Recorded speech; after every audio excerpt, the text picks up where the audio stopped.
Mamma mia, salut les amis et bienvenue dans cette nouvelle vidéo des Teachers du Net. Alors dans les vidéos précédentes, on avait commencé à nous intéresser à la méthode printf qui nous permet d'afficher des chaînes formatées. Nous avons déjà vu pourcentage %S qui nous permet d'afficher tout simplement une chaîne de caractères, pourcentage %D qui nous permet d'afficher un entier, pourcentage %O un entier en octal, pourcentage %X un entier en hexadécimal ou avec un X, les lettres seront donc en majuscule. Et dans cette vidéo, je vous propose de voir tout simplement comment afficher un nombre réel, un nombre à virgule. Alors pour ce faire, rien de bien compliqué, il suffit tout simplement d'utiliser pourcentage %F. F vous dit ici float. Donc cela va vous permettre de pouvoir afficher un nombre réel. Donc si je laisse ici 10 comme ceci et je lance l'exécution de ce code, chez Kebam, vous voyez ici j'ai une erreur parce que 10 n'est pas ici un nombre réel, c'est un nombre entier. Donc je peux mettre par exemple ici 10.45, oups, et j'aurai ici un bon résultat. Remarquez que pour mettre la virgule, on utilise ici le point. Donc ici la notation anglaise. Je lance l'exécution à nouveau et qu'est-ce que vous voyez? Chez Kebam, j'ai 10.45, mais vous voyez qu'il y a plein de zéros qui sont ajoutés. Donc pourquoi vous voyez ces zéros après ici? Tout simplement parce que par défaut, la précision est de 6. Donc il doit mettre ici 6 chiffres après la fameuse virgule. Donc on aura 4, 5, ce qui fait 2 chiffres, 0, 0, 2 autres chiffres, 0, 0, 2 autres chiffres, ce qui fait au total 6 chiffres.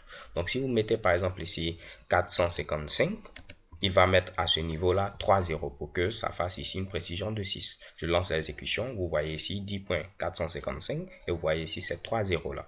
Voyons voir maintenant qu'est-ce qui va se passer si vous avez plus de 6 chiffres. Donc je vais mettre ici par exemple 6, 6, 6, 6. Ok. Donc là je crois que j'ai dépassé les 6 chiffres. J'ai déjà 3 chiffres, 3 autres chiffres et ce fameux 6 là. Je lance l'exécution et qu'est-ce que vous voyez? La précision est toujours de 6. J'ai 3 chiffres ici et 3 autres chiffres. Mais ce qu'il a essayé de faire, c'est tout simplement arrondir. Puisque j'ai 6 ici comme dernier chiffre, il va arrondir. Donc j'aurai ici 7 à ce niveau-là. Raison pour laquelle vous voyez 7. Si j'avais tout simplement 2 ici, il allait tenter d'arrondir et il va laisser ici ce Mitsubishi à 6. Donc je lance l'exécution, vous voyez cette fois-ci il a laissé à 6. Par contre si j'ai une valeur qui est supérieure ou égale à 5, si je mets ici 5, il va l'arrondir à 7. Je lance l'exécution, chez Kebam vous le voyez à ce niveau-là. Alors les gars, on voit déjà pourcentage F qui permet d'afficher tout simplement un nombre réel. Vous avez également un pourcentage E qui va vous permettre d'afficher un nombre en notation scientifique. Ok, donc c'est la notation qu'on connaît en mathématiques, 10 puissance, ainsi de suite. Donc si j'ai par exemple ici 100, c'est égal tout simplement à 10 puissance 2. Donc avec cette notation qu'on va essayer d'adapter au calculateur, il ne va pas mettre 10 puissance 2, il va mettre ici tout simplement 1 et il aura un petit E qui dit que ce Mitsubishi là est égal ici à 10 puissance 2, un truc de ce genre là. Ok, donc ce sera une notation scientifique adaptée au calculateur.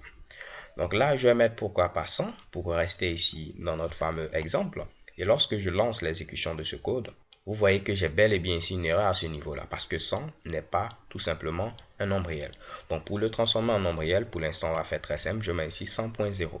Je lance l'exécution de ce code et qu'est-ce que vous voyez? En notation scientifique, il me met ici 1 multiplié par 10 puissance 2. Donc cela correspond bel et bien à ce qu'on avait défini précédemment. Et vous voyez également que la précision par défaut est toujours égale ici à 6. Si vous utilisez un E majuscule en lieu et place d'un E minuscule, il va mettre tout simplement les caractères en majuscule, comme ce fameux E là. Donc je lance l'exécution de ce code et vous voyez cette fois-ci, on a un E majuscule. Alors les gars, on va avoir un dernier format, c'est le pourcentage G. Il va vous permettre automatiquement de pouvoir adapter votre affichage soit avec pourcentage F ou pourcentage E. Je m'explique, si vous avez par exemple ici 100.23, il va essayer de voir quel est le meilleur affichage. Est-ce qu'il doit utiliser pourcentage F ou pourcentage E? Donc là, je crois que pourcentage F sera beaucoup plus adapté. Donc si je lance l'exécution de ce code, vous voyez, il met ici 100,23. Il n'a pas utilisé la notation scientifique avec le fameux E plus 0,2, des trucs de ce genre-là. Par contre, si vous avez un très grand nombre, je vais mettre ici par exemple ceci, ok, avec une virgule 45. En lieu et place d'écrire ce Mitsubishi, ce serait préférable d'utiliser la notation scientifique. Donc si je lance l'exécution, vous voyez automatiquement, il adapte et il utilise la notation scientifique. 1,00355. 10 puissance 13. Ok, c'est beaucoup plus joli. Donc pourcentage G, c'est votre format magique qui va vous permettre soit d'utiliser pourcentage F ou pourcentage E en fonction du cas dans lequel vous vous trouvez.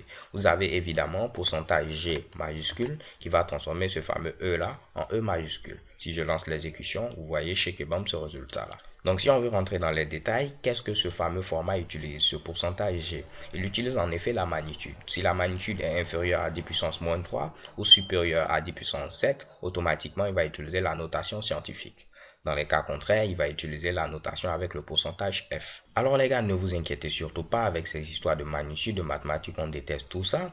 Ce qu'il faut retenir, on a vu plusieurs formats aujourd'hui. Pourcentage F qui vous permet d'afficher un nombre réel. Pourcentage E qui vous permet de l'afficher en notation scientifique adaptée au calculateur. Pourcentage E majuscule qui fait la même chose, seulement que les caractères sont majuscules. Et pourcentage G qui est tout simplement notre format magique qui va utiliser soit pourcentage E ou pourcentage F en fonction des cas. Et pourcentage G qui fait la même chose, simplement que il va mettre les caractères en majuscules. Alors pourquoi pas, vous savez qu'également on peut mettre ici un nombre à virgule en hexadécimal. Si vous avez un nombre réel que vous voulez mettre en hexadécimal, rien de bien compliqué, utilisez pourcentage A. Comme vous allez le voir, pourcentage A va vous donner ici un affichage hexadécimal de votre fameux nombre réel. Ok? Si vous mettez un A majuscule, qu'est-ce qu'il va faire? Il va mettre ici les caractères en majuscules. Je lance l'exécution de ce code et chez Kebam, voici ce Mitsubishi là. Alors ce qui est intéressant dans les vidéos les gars, vous pouvez les regarder, les re-regarder.